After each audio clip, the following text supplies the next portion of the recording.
I'm an artist, a visual artist, and I'm living in Brussels and in Hatten in Germany. In my practice, I'm very much leaving from text work, and there is the aspect of translation. The work is coming from the year 2013, and I was having a residency at the Villa Romana in Florence at that time.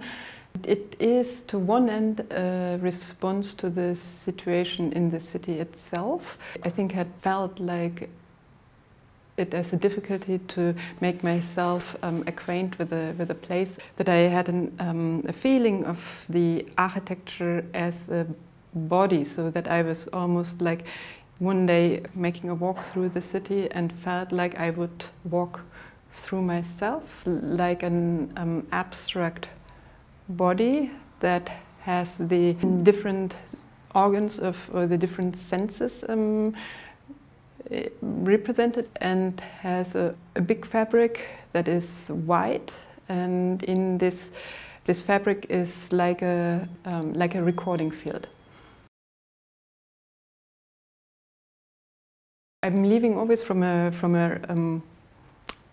conceptual idea, but then in the moment of interacting with the material, it is kind of, I have to let go. All of these elements are very light, so there is the setting, how it is, could kind of appear in a very different location each time. It will also change with each setup. So there's a juxtaposition in this work as well, that you have like a projection where there's hands, the hands as gestures, as a part like that would add towards the spoken language, that would give a body language also towards that. And these feathers are like tools to record, and they could write, so to say, on the uncolored, untinted, unpatterned fabric.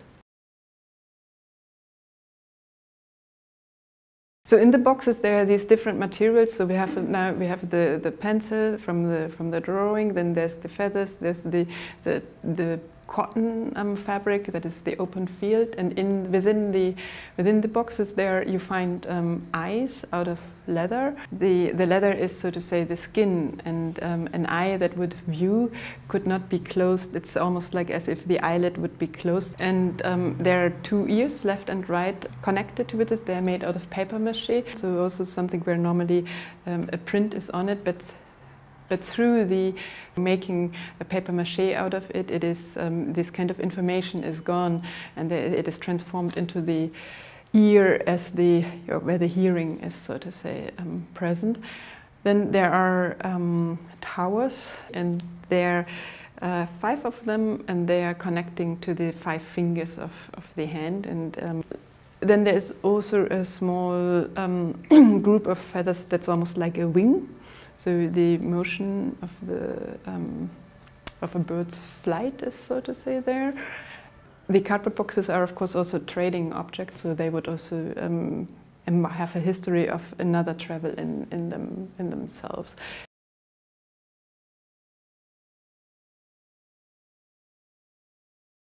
You made the reference to paper, like that has in itself a larger three-dimensional quality through the way of how a fabric is kind of woven or made, and at the same time it has a nomadic aspect. That's what I mentioned just before about this kind of the different constellation and the movement, the lightness, and a fabric is a perfect material to fold and unfold.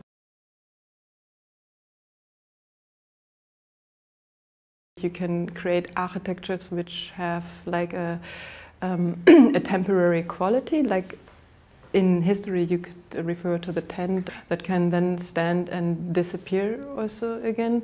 The reference between like the body has a skin, but then there's the clothing which builds the next very intimate space, and after that there comes the architecture, which is the next frame around the body itself. So the fabric is kind of the in between, and I think in this role I use it actually. The fabric becomes like a carrier of specific aspects that can either turn back towards the body itself or towards the architecture. So it's an intermedium.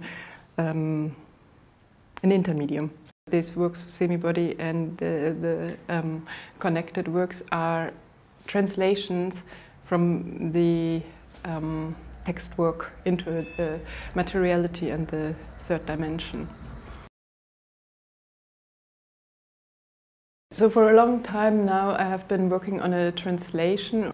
The book Dictée is dealing with questions of exile and questions of trauma, and in that I think the body as a holder of the memory and as of the conscious and unconscious memory is a very significant subject. And for that I think I come back towards the senses as the recorder of these experiences and as the material, as a memory keeper and possible recording device.